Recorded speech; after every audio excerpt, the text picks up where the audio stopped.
Hello, my name is Dr. Roderick L. Roll, and today I will be talking to you about the cell. In this image, we are looking at two types of cells. One is the muscular cell, and the other is a neuronal cell.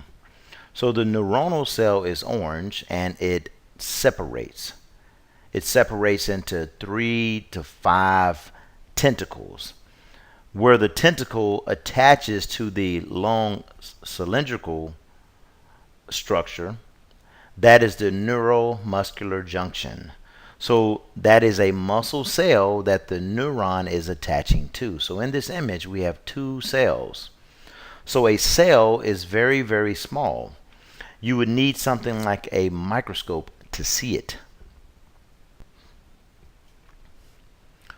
A microscope will be used to see things that are super small that the naked eye cannot see. All a microscope is two lenses. So one lens would be an ocular lens, and the other lens will be an objective lens. When you put these two lenses together, it is going to enlarge the image. So you will use light to visualize the specimen. So light will pass through the specimen, and it will go through one of the lenses, and the image is going to flip and rotate. So the purpose of a microscope is to visualize cells that are too small to be seen with the naked eye. This slide shows you a comparison of different things that you might be accustomed to. The height of a human versus a human egg.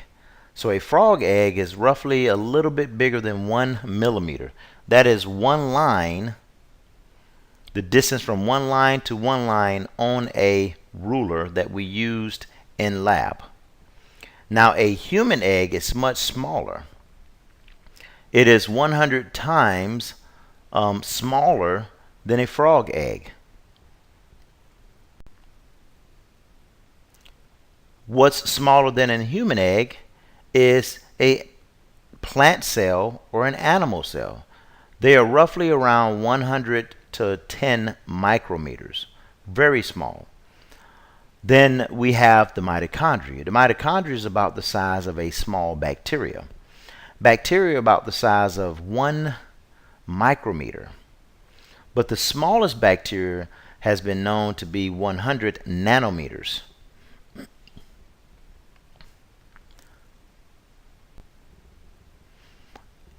During lab, you're going to look at several organisms. These organisms will fall into two superkingdoms, prokaryotic or eukaryotic, or prokaryotes and eukaryotes. The one organism you will look at that falls under the prokaryote superkingdom is cyanobacteria. This is a common name of an organism. The scientific name is nostoc. Then we have eukaryotic superkingdom. Under eukaryotic superkingdom, we have paramecium, amoeba, euglena, elodea, and caulerpara. So these are all of the organisms that we will view in lab. Basic features of all cells include a plasma membrane, a semifluid substance called the cytosol, genetic material that will reside on what is called a chromosome, and ribosomes. So all cells, bacterial cells or eukaryotic cells, all cells contain these four things. This slide shows you how organisms used to be classified. They used to be classified under a 5-kingdom system. So all of the terms in red are the 5 kingdoms that Whitaker created. Prokaryotic cells have unique characteristics. One is they will not have a nucleus. They will have DNA, but the DNA is not surrounded by an enveloped membrane.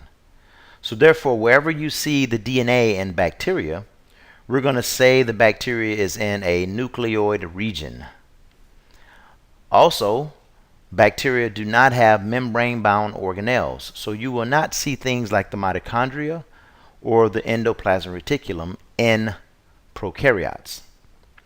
The cytoplasm is everything interior to the plasma membrane. In this slide, we're looking at a transmission electron microscope view of bacillus. Bacillus is a rod-shaped gram-positive bacteria. So the image to the right is the microscopic view, and the image to the left is a depiction of how it appears to someone who drew it. This is another view of the transmission electron microscope, a very expensive microscope. Every school will not have access to these types of microscopes. They're very expensive. Eukaryotic cells have some very common characteristics also. The DNA in a eukaryotic cell is surrounded by a phospholipid bilayer times 2. So we're going to call that the nuclear envelope. Also in eukaryotes, they have membrane-bound organelles. And then finally, the cytoplasm is the region between the plasma membrane to the nucleus. Inside of the nucleus, we're going to have something called the nucleoplasm. Eukaryotic cells are generally much larger than prokaryotic cells. So a prokaryotic cell can be found inside of a eukaryote since it is so small. So if it's 10 times smaller, you could put 10 prokaryotic cells inside of a eukaryote. This is an image of an animal cell. Be able to draw, label, and discuss an animal cell. The endomembrane system is a continuous or connected system of components within the cell. So connected can be physically touching or not physically touching. So in this image we're looking at the rough ER and the Golgi. They're separated by space, but there is a budding thing called a transport vesicle that will develop off of the ER and travel towards the Golgi. So therefore, these two organelles are connected via a transport vesicle. So therefore, they would be part of the endomembrane system. The endomembrane system regulates protein traffic and it performs metabolic functions in the cell. These are all of the components of the endomembrane system. We have the nucleus, which has the nuclear envelope. We have the endoplasmic reticulum. We have the Golgi apparatus, the lysosomes, vacuoles, and the plasma membrane. So we're going to talk about each one of these. The first one we will discuss is the nuclear envelope that surrounds the nucleus. Inside of the nucleus, we will find DNA. Double-stranded DNA will make what is called chromosomes. So the nuclear envelope will separate the nucleoplasm, the gelatinous material inside of the nucleus, from the cytoplasm, the gelatinous material that's outside of the nucleus. The nuclear membrane is going to be a double layer phospholipid bilayer. So therefore, if I ask how many phospholipid layers the nuclear membrane would consist of, it would be 4. So one membrane is called the inner membrane and the other is called the outer membrane. Each membrane has 2 phospholipids, so therefore 4 total. Also in this image we're looking at, you can see that you can move things in and out of the nucleus through what is called pores.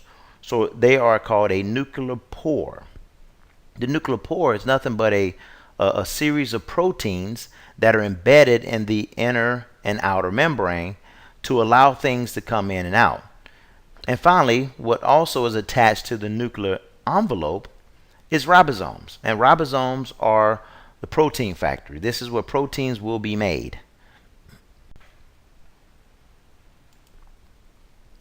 So ribosomes can be attached to the nuclear membrane or they can be unattached. But wherever ribosomes are located, they will produce proteins. The structure of the ribosome is very unique. It is composed of 2 subunits, a small subunit and a large subunit. Let's just look at the small subunit. The small subunit for eukaryotes, we call it 40S. What makes up the 40S is proteins and associated rRNA. Collectively combined, it will make the 40S. You also have other RNA and proteins that will make up the large subunit. So when protein synthesis starts, these 2 entities come together, the large subunit and the small subunit, and it makes that round circle that you're accustomed to seeing that is located on the ER or the nuclear membrane. In this slide here, we're looking at a qualitative study to see if RNA is pure enough to be tested. This bioanalyzer will help you analyze the quality of your sample. But in this image, what is very important for us to see is that prokaryotes have different combinations of ribosomes than eukaryotes do. So therefore, most of the drugs that are discovered are trying to target prokaryotic ribosomes. If you look at the prokaryotic ribosome, it is made of 2 subunits. One is called 50S and one is called 30S. Whereas a eukaryotic ribosome is 60S and 40S. So again, in drug discovery, you want to find a drug like tetracycline that will affect one of those subunits, preferably one that you don't have. The ribosome, if targeted, if manipulated, will stop the production of proteins. So that is the purpose of a ribosome. It is a protein factory. So the ribosomes can be located free-floating in the cytoplasm, or it can be bound to a membrane. It can be bound to the nuclear membrane or the endoplasmic reticulum. So let's talk about the endoplasmic reticulum. It's also called the ER. So the ER accounts for more than half of the total membrane in many eukaryotic cells. There are 2 distinct regions of the ER. One that has bumps, which are nothing more than ribosomes, so we're going to call that the rough ER, and the other one is minus the bumps, so it is called the smooth ER. So in this image we have the smooth ER and the rough ER, and they're both attached to the nuclear membrane. You also have a transmission electron microscope viewing of this same thing in the image below. The ones with the little nodules will be the rough ER, and the one without will be the smooth ER. We will now discuss what the smooth ER makes. So the smooth ER is going to be very instrumental in synthesizing lipids. Lipids such as oils, phospholipids, and steroids.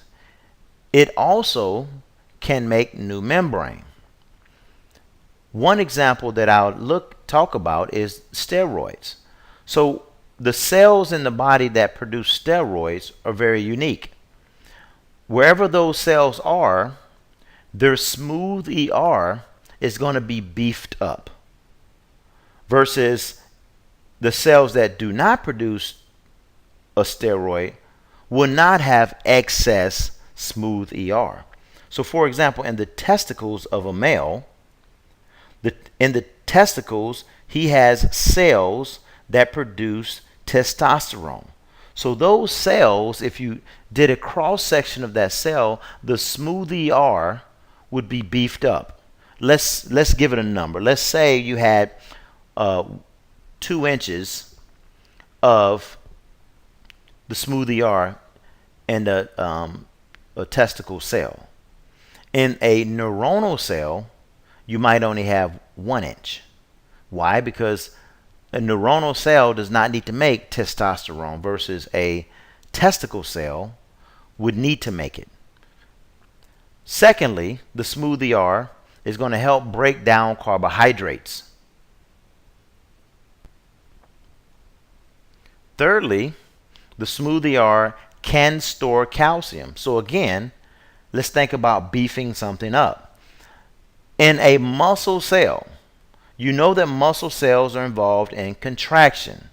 So therefore, the smooth ER of a muscle cell would be beefed up because it needs to store calcium versus a hepatocyte, a liver cell, or a neuron, a nerve cell. It won't have a beefed up smooth ER that is designated for storing of calcium. Since we talked about the hepatocyte, let's look at number 4. Number 4 is detoxification of drugs. So the liver cell, which is called a hepatocyte, will have a beefed up smooth ER in reference to drug toxicity. It's going to help to detoxify the drugs that we consume.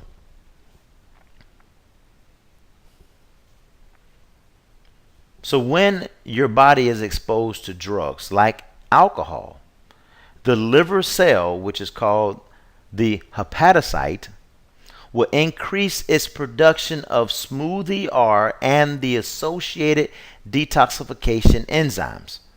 So you're going to have excess enzymes and excess smooth ER.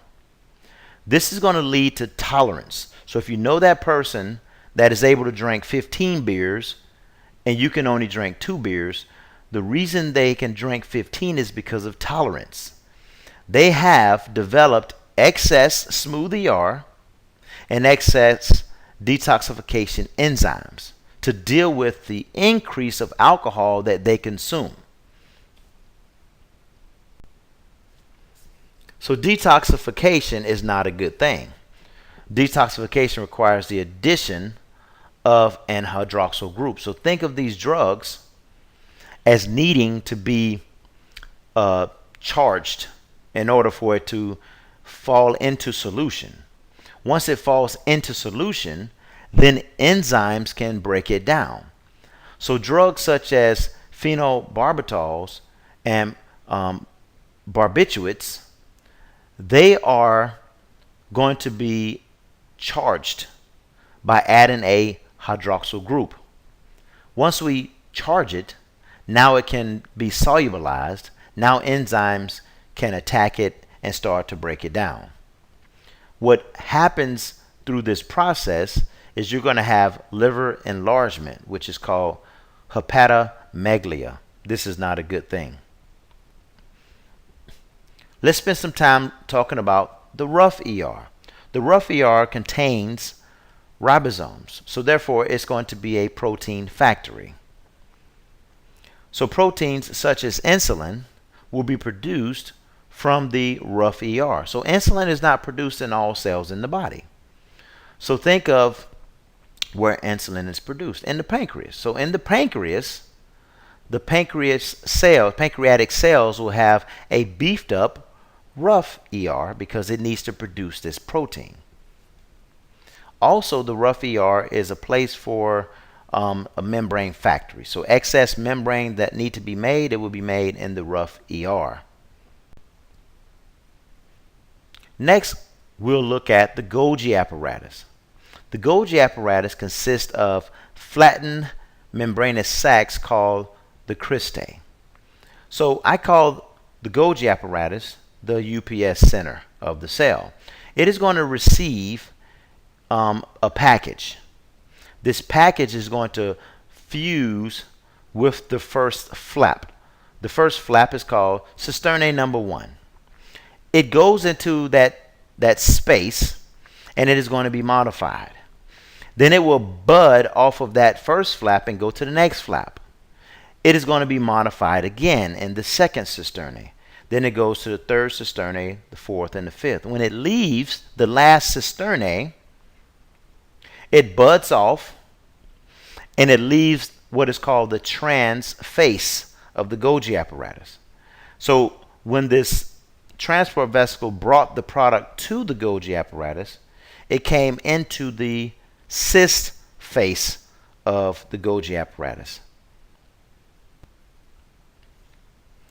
The functions of the Golgi apparatus is to modify products as it goes through the ER. Therefore, that's why I call it the UPS center, because when you drop off a package to UPS, sometimes they have to repackage it. Maybe your package was too big. Maybe your package was too small. So this center is going to modify the package. It can also manufacture certain macromolecules. And thirdly, it can sort and package material into transport vesicles.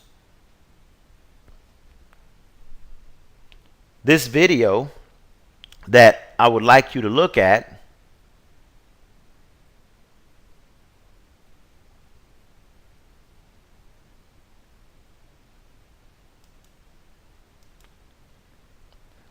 in this image, I would like you to watch how these transport vesicles move from the ER to the cis face of the Golgi apparatus, and then how it moves from the trans. The next thing we will look at are lysosomes. Lysosomes are membranous sacs that contain hydrolytic enzymes. These lysosomal enzymes are hydrolytic in nature. They're going to use water and break down proteins. Use water and break down fats, polysaccharides, and nucleic acids. So the lysosome is involved in intracellular digestion. Some cells in your body digest other cells. It devours and digests them in a process called phagocytosis. One specific cell that achieves this is called a macrophage. It is part of the immune system. When something foreign is in the body, it can devour it and digest it. How it does this is by utilizing the lysosomes. Once the food comes into the cell through phagocytosis, it is immediately packaged into what is called a food vacuole. The food vacuole then fuses with the lysosome that contains the hydrolytic enzymes. These hydrolytic enzymes will digest the food particle. You're going to observe this today when you look at an amoeba moving in pond water. It is moving to eat and devour substances. Another use of the lysosome is in breaking down damaged organelles. This process is called autophagy.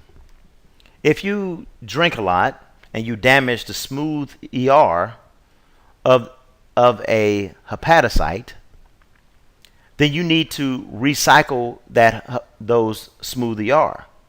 You have to break them down into their elemental components and then rebuild the smooth ER. So how do you do that? How do you take a damaged organelle and reprocess it?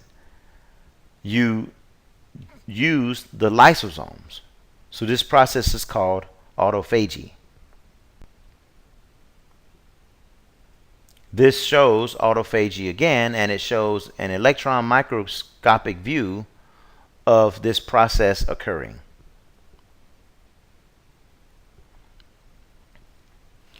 So like I said, during lab, you should look at an amoeba, and this amoeba is feeding on bacteria. So the amoeba will push out parts of its cytoplasm, parts of its cell membrane, to surround its prey. In this case, it's a bacteria. And then it will pull the bacteria in, forming a food vacuole. Then the lysosome will fuse with it and help to digest the bacteria. The fifth thing we'll look at is a vacuole.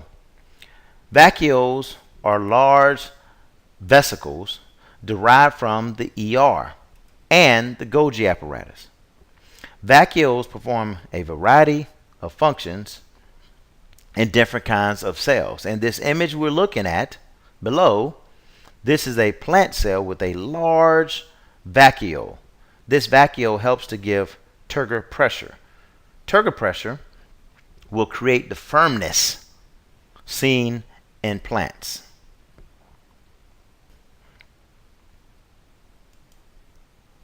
Central vacuoles are found in many mature plant cells.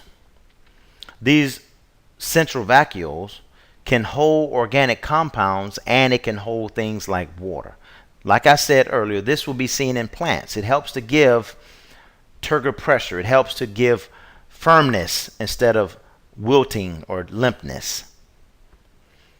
A cell that you will look at that contains central vacuoles are an Elodea. This is an aquatic plant. This is a transmission electron microscopic view of a central vacuole in a plant cell. Here's another type of vacuole, food vacuole. This is found in amoeba, and it is formed through phagocytosis. So once this amoeba consumes this small particle, it will then be in a food vacuole. The next vacuole is contractile vacuole. It is found in many freshwater protists. This contractile vacuole is going to help to pump excess water out of the cell. So this cell that we're looking at is paramecium. Paramecium is an aquatic organism, and it is not a plant. Plants will have a cell wall. This protist does not have a cell wall. So therefore, when water flows in through the cell membrane, it does not have a cell wall to protect it from swelling and rupturing. So how it prevents its own demise of swelling and rupturing, it is going to have to pump out the excess water. It will achieve this through the contractile vacuole. The contractile vacuole will suck up the excess water that's coming in and pump it back out. This is seen in paramecium. Number 6, the cell membrane. So the cell membrane is composed of a phospholipid bilayer. This means it has 2 phospholipid layers, one on the outside facing the water and one on the inside facing the cytoplasm. The phospholipids have a hydrophilic portion and a hydrophobic portion. In between phospholipids are proteins, and these proteins are going to help get molecules in the cell and out of the cell. So now we will review the endomembrane system. Make sure you know what all of the players are for the endomembrane system. You have the nuclear membrane, which surrounds the nucleus. You have the ribosomes that are attached. You have the ER that is attached to that. The ER is composed of the rough ER and the smooth ER. Know what each one of those will produce or does. After it leaves there, the transport vesicle will go to the Golgi apparatus. So you see a transport vesicle in here. You see a Golgi apparatus, which has the cis side, the incoming side, and you have the trans side. And finally, it will go to the cell membrane.